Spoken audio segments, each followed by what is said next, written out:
And so for the month of June, we are looking at the idea of balance. How do we bring more balance into the relationships, into the situations, and into our own lives individually?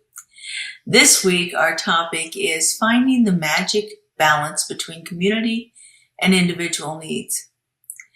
You know, so often those of us that are steeped in spirituality and in commitment to service as a spiritual practice often find ourselves getting overworked, overcommitted, not taking time for ourselves, and because we're spending too much time looking out for others. And so there is a very simple, highly effective practice that we can begin to engage in that will help us find that magic balance. It's, as I said, it's very simple, but it's also sometimes tricky to implement in our lives.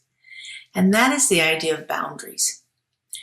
I talked a little bit about boundaries in January when we were speaking about freedom, because truly boundaries, setting good boundaries, are the way to find personal freedom in your life. And when you're working with a community and dealing with groups of people, and these are, you know, people that you really care about and that you want to see thrive. I know the people that are in sacred service to our community are absolutely committed to the total success of Center for Spiritual Living Greater Las Vegas.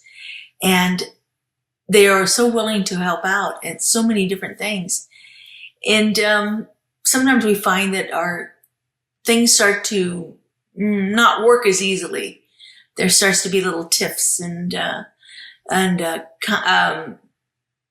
little conflicts going on among people, because we find out that the people are overstressed. Actually, they're overworked, and they need to find some balance in their lives as far as what their own personal needs are and what the needs of the community are. And it's a tricky thing.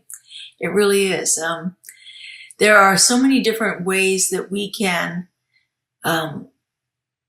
implement a boundary, and there are so many excuses that we have for not implementing that very same boundary in our lives. So we have different feelings that come up when we go to set a boundary. I know for me, historically have been a great people pleaser. If you study the Enneagram, I'm a 2 on the Enneagram, which that's the title of a 2 is the people pleaser, the accommodator, the one who provides comfort and care for others, nurturer, and so forth. That's what my personality type has historically been. I am working towards shifting some of that through the practice of establishing boundaries. And so there are lots of things that we can begin to do to actually find what it is we need to set boundaries with. First off, look at the things that are really blaring, really right there in your face. Like, for instance, oftentimes my boundaries revolve around physical discomfort. So when I find that I'm uncomfortable physically, I've overtaxed my body, I'm exhausted, I'm hot, whatever those things are, that to me is a clear signal that I need to stop and rest.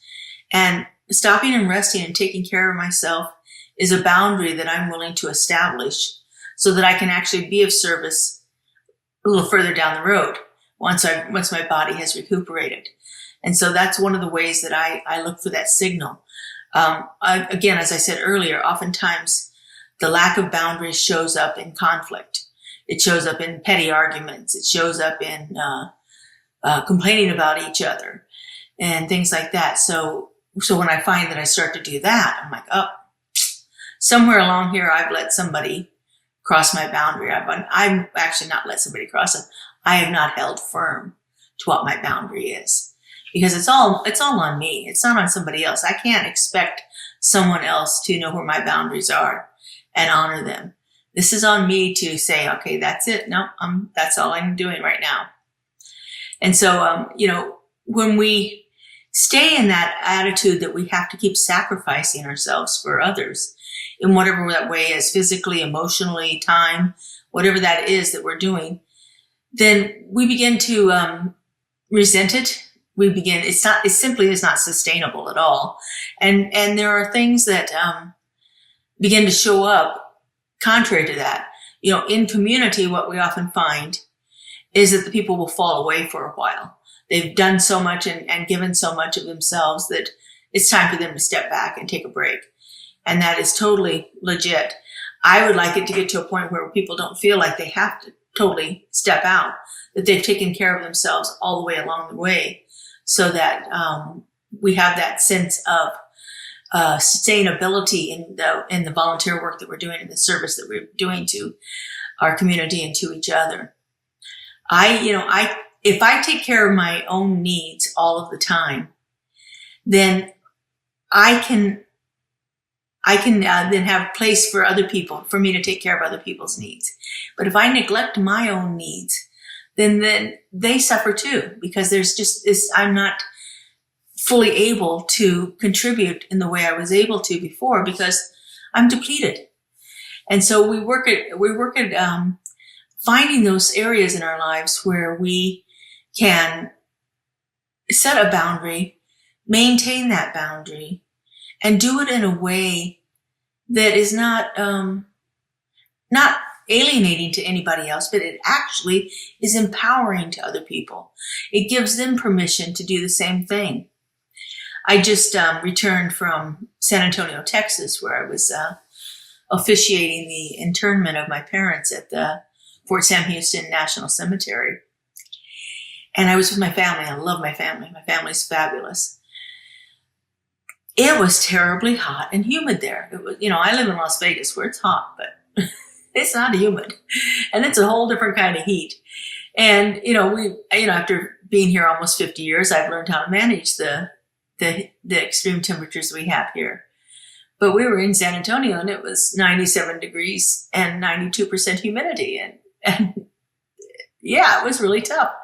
And so, my family had planned lots of little excursions prior to our celebrating my parents. And so we were, they were asking me what I wanted to do. And so I was picking one activity each day to do because I was like, I need to also have time to take care of myself. And so we were at the zoo on Saturday or Sunday morning, and I was good for the first hour and a half until the heat really got up. And it was like, okay, I need to take care of myself here. And so I said to my family, I said, look, I want you guys to enjoy this place as long as you want to enjoy it. I saw a restaurant back there where I can go sit and have a nice ice cold drink in the air conditioning, and I will be absolutely comfortable for several hours. So you take care of yourself. I'm going to go back there and take care of myself. And so what happened was exactly that. They had a wonderful time touring the zoo. They weren't worried about me because they knew I was perfectly fine. They weren't feeling bad because I didn't want to be out in the heat anymore. And I took care of myself, and I knew my family was having a great time. But what I found was the next day, my doing this gave other members of my family permission to actually take a step back too and say, that's too much for me also. This heat's too much for me. So I'm going to step back and not do that activity too. Because I was the one who established the boundary for myself, purely because of I needed to take care of me. I knew that if I continued to be out in that heat and the discomfort of the humidity, I'd be a bear by the afternoon. And I really didn't want my family to have to experience that. I'm never much of a bear, but for me, it was enough for me to do that. So by setting that boundary for myself, that this is what I'm willing to do, I'm happy to be there. I was one of the people that had rented a car, so I was happy to drive them anywhere they needed to go. At one point, we were waiting for somebody for something. I don't remember what it was, but I'm sitting in the air-conditioned car in the shade. I'm cool. I'm seated. There's no sun on me, and I'm having a nice conversation with my brother. And I'm like, I'm good. Take as long as you want. I don't have to go anywhere else or do anything else. I've got all my comfort taken care of right here and right now. And so for me, it was a good lesson. And like I said, I believe it was a good demonstration for my family that this is a way that we take care of ourselves. And so that is one of the ways that we can be in service, is to be that example of how to set appropriate and honoring boundaries for ourselves that allow us to have that experience that we want to have without taking away from anybody else's experience, and without us having any kind of resentment or anger or irritation because we've done too much. We've overcommitted and we've done too much, and now we're ticked off about it. And so finding those little things that you can do to begin to set your own boundaries. One of the best things to do is to actually take some time and go within and see, where are those areas in my life where I feel like I'm out of balance? And then begin to see, what kind of a boundary can I set there? So I'd like to take us through a little experience of that right now. We're going to do a little contemplation. You might want to have something to write on, because sometimes these things come to us, and if we don't write them down, we forget about them. So you might want to have a little journal or notepad or something, or your phone with your note app open, just so that you can jot down anything that may come to you. This is not technically a meditation, but I'm going to take you into a quiet space and turn within and see what is wanting to reveal itself as a place where you may need to establish some kind of boundaries so that you can function in whatever community it is. You know, we all have different kinds of communities in our lives, you know, our work communities, that our hobbies, our activities, our family communities. Whatever that is, look to see if there's some place where you're feeling like, yeah, this isn't working for me, and I need to change how I show up in it. And by changing how I show up, I can then begin to implement some different boundaries for myself. And again, like I said, it empowers others to do the same. So let's take a moment here and just get a little still.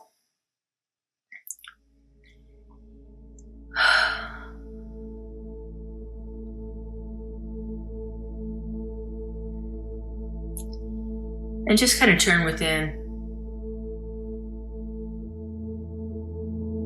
And when I do that, I just simply close my eyes and focus on my breath as it's moving through my body. I check in with the rest of my body to see if there's any places that are calling my attention to them that may need me to give them a little notice. And then I breathe into that area.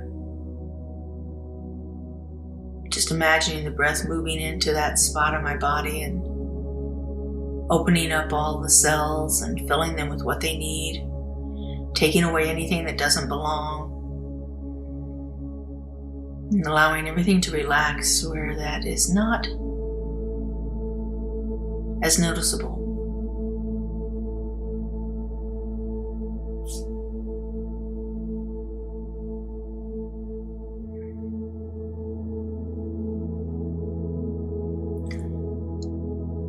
And so I want you to just begin to do an overview of your last week,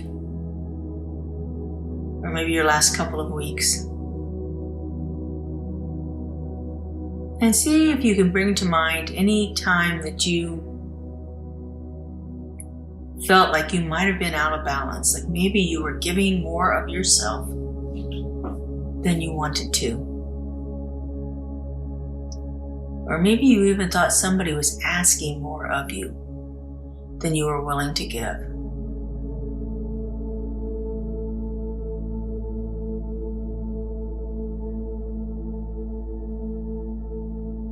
And as something comes to mind, just notice the details in that situation. What was happening? Where were you? Who were the other people involved? What was being asked of you?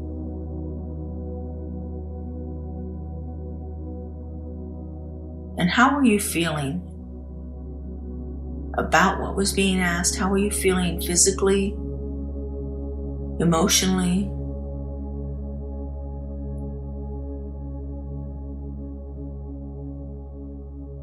Did it feel like it was a thing that was going to tax you too much?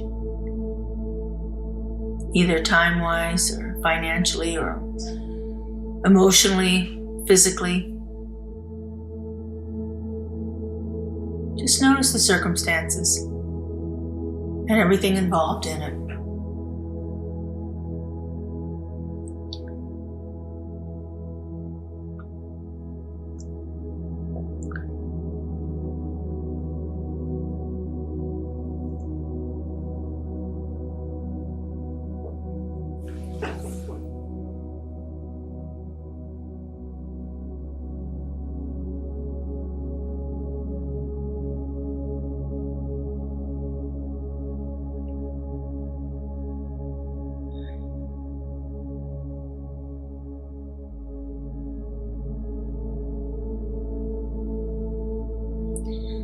Now, as you're noticing all of those details, see if there is an area that is more loud than the rest. For instance, maybe you were being asked to do something that took you away from your home more than you wanted to be. Or maybe it was something that was actually physically draining for you, and you felt exhausted afterwards.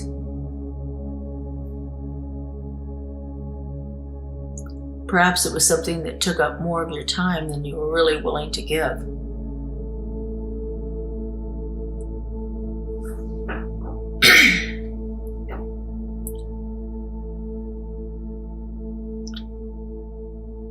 Or perhaps it's something that put a strain on your financial resources.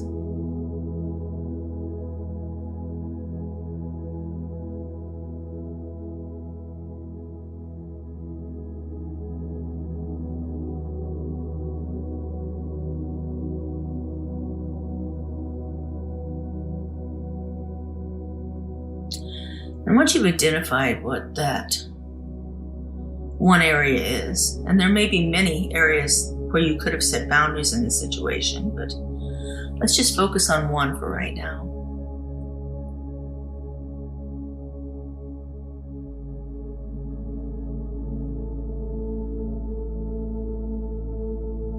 What would you have liked to have happened in that situation instead of what did happen?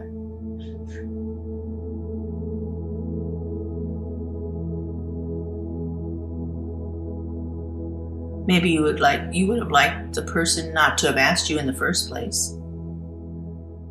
Or maybe you think the person should have known that that would be too much for you.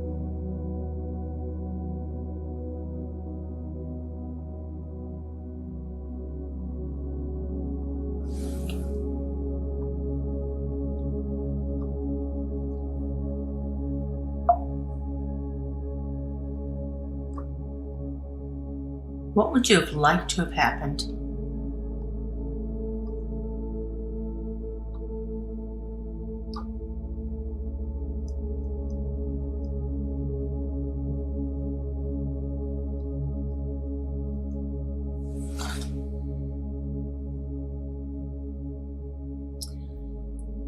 How do you think you could have let that person know that this was too much? Now here I'd like you to just really say those words that you would have said to let that person know. Because it feels very uncomfortable oftentimes to set a boundary. And so sometimes we need to practice it. We need to practice it silently in our heads. We need to practice it in front of a mirror. We need to say it often. So that when the time comes and we really need to say it, comes out of our mouth more easily.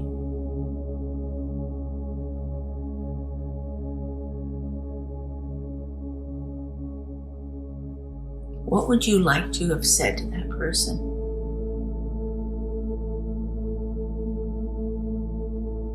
Now, if you're starting to feel some discomfort in thinking of saying something to somebody that you would not normally say, this is also time to get comfortable with discomfort.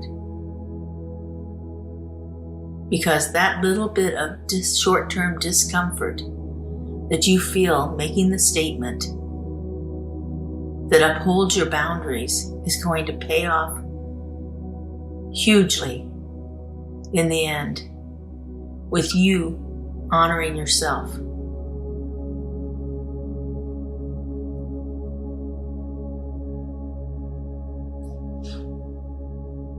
Sometimes it's necessary to actually write it out like a script.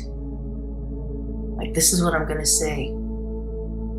And know what I'm going to say before I enter into the situation. The moment I feel like my boundary is being even pushed up against, let alone crossed, just when it starts to push up against it, the moment I feel that is the moment to say,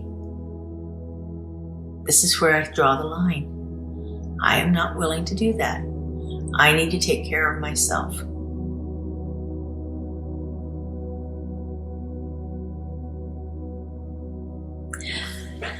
Whenever you feel you're in a situation like this and you feel like your boundaries have been crossed, then go ahead and repeat this.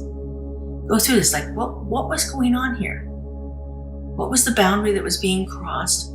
How could I have handled it differently? What could I say to this person to let them know that this is where the line is and I'm not going over it again? Now, I have a few people in my life whose boundaries are very beautifully defined.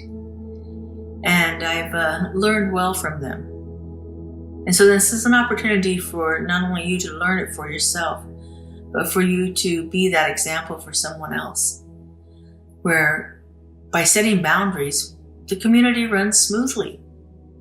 It's when we don't have boundaries, when we think we have to do and do and do and do with no end in sight, that's when problems start to happen. That's when conflict shows up. We can't expect anyone else to know what our boundaries are. And so it's very honoring of ourselves to set those boundaries, to claim what we want and what we need, and to not let our discomfort or old patterns of being and behaving, this idea that, if I don't do it for them, I'm a selfish person. Well, you know what? A little selfishness is necessary in most of our lives. In fact, I think most of us could use a little bit more, especially people that gravitate to spirituality. We have a tendency to be givers, and givers have to know where to draw the line. So practice this often, practice it freely. Try it out in a safe situation.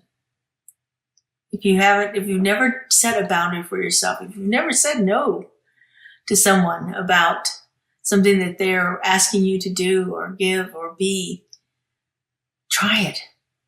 It really is quite amazing to feel the freedom that comes from that. I know that oftentimes in the past and occasionally still right now, I will commit to something and then afterwards I'm like, why did I do that? I didn't really want to do that. Now I got to do this. And it's like, And then I have all that inner turmoil. Should I call and cancel? Should I say no? Should I just not show up? Which I can't do that, but that's the way sometimes I want to feel inside. But when I've set a boundary and I set a firm no, it's like, no, I'm good. And that's kind of the end of the subject. They can move on to find someone else that they need to do the thing. And if people keep coming back to you for the same thing over and over again, then that's time to have a little deeper discussion with them about what your boundaries are and what you're willing to do. Truly, setting boundaries is one of the most freeing things that you can do for yourself. It will give you more balance in your life. Like I said, I was in San Antonio. I came back feeling refreshed, rejuvenated. I did not come back feeling depleted. Although I was really happy when I stepped off the airplane and it was only 82 here in Las Vegas. A dry 82. All right, folks, have a wonderful week, and we will see you back here next week on our Wednesday evening service. Make sure that you check out our Keeping It Real on Thursday mornings and all of the other offerings that we have available for you on our YouTube channel. We have meditations, music, talks, and all kinds of spiritual food for you to help you navigate your way through each week. Have a great week, everyone, and we'll see you next week. Bye-bye.